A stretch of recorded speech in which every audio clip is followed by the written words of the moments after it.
एक समय की बात है।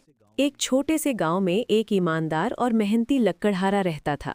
वो हर रोज सुबह अपनी कुल्हाड़ी लेकर जंगल की तरफ निकल जाता था ताकि लकड़ी काटकर अपने परिवार का पालन पोषण कर सके। एक दिन वो जंगल में एक बड़े पेड़ को काट रहा था। तभी अचानक अरे, पेड़ पर मेरी मारते कुल्हाड़ी समय नदी में गिर उसकी गई। कुल्हाड़ी हाथ से छूट गई और सीधी नदी में जाकर गिर गई। लक्कड़हारा बहुत दुखी हो गया और नदी के किनारे बैठ गया। तभी नदी से एक सुंदर परी बाहर आई और तुम बोली, क्यों रो रहे हो? मेरी कुल्हाड़ी नदी में गिर गई है। के अंदर गई और क्या ये चांदी की तुम्हारी कुल्हाड़ी कुल्हाड़ी लेकर है? आई। नहीं, उसने ये पूछा, मेरी नहीं क्या है। ये तुम्हारी कुल्हाड़ी है?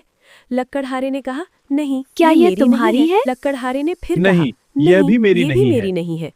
फिर परी तीसरी बार नदी क्या में ये गई और तुम्हारी लोहे है? की कुल्हाड़ी लेकर आई। हाँ, यही मेरी लक्कड़हारा कुल्हाड़ी खुशी है। से बोला, हाँ, यही मेरी कुल्हाड़ी है। तुम और बहुत उसे सोने, ईमानदार हो। चांदी ये और तीनों लोहे तुम्हारी है। तीनों कुल्हाड़ियां दे दी।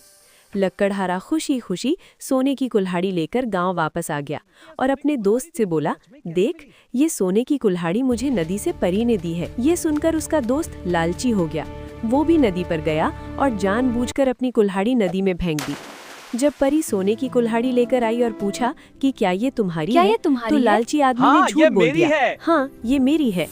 परी समझ गई कि वो झूठ बोल तुम रहा है। झूठ बोल रहे वो हो। नाराज हो गई और सोने की कुल्हाड़ी लेकर वापस चली गई। उसे उसकी असली कुल्हाड़ी भी नहीं मिली। वो रोता हुआ गांव लौट गया और उदास होकर अपने घर के बाहर बैठ गया। इस कहानी से हमें ये सीख मिलती है कि हमें हमेशा सच बोलना चाहिए और कभी भी लालच नहीं करनी चाहिए।